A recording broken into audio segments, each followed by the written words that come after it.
আসসালামু আলাইকুম।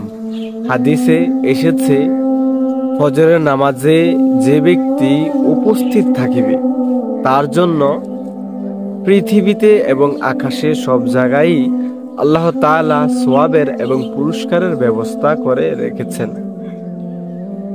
আল্লাহ তাআলা বলেছেন, যে ব্যক্তি ফজরের নামাজে উপস্থিত হবে এবং নামাজ ঠিকঠাক মতো আদায় করবে, আল্লাহ তাআলা তাকে অধিক পরিমাণে সওয়াব দিয়ে থাকবেন। আর ফজরের নামাজের তাৎপর্য এবং গুরুত্ব অনেক। দিনের প্রথম দিক দিয়ে যে ফজরের নামাজ আদায় করি, সেটা হচ্ছে আল্লাহ তাআলার কাছাকাছি আমরা যেতে পারবো এবং তিনি আমাদের জন্য রহমত এবং বরকত দান করবে দিনের শুরুতেই।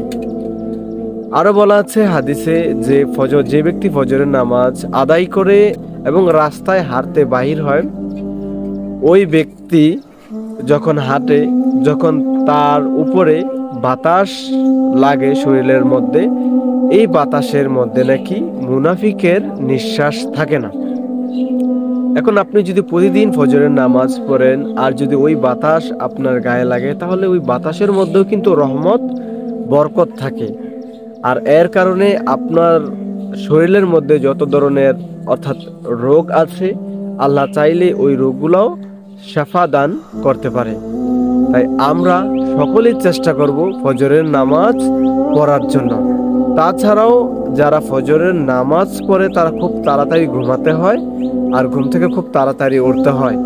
যারা ফজরের নামাজ আদায় করবে তাদের জন্য সবচেয়ে ভালো দিক হচ্ছে তারা তাড়াতাড়ি ঘুমায় এবং তাড়াতাড়ি ওঠে।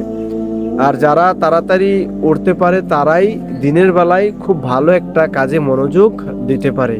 আশা করি ফজরের নামাজের গুরুত্বটা আপনারা বুঝতে পেরেছেন।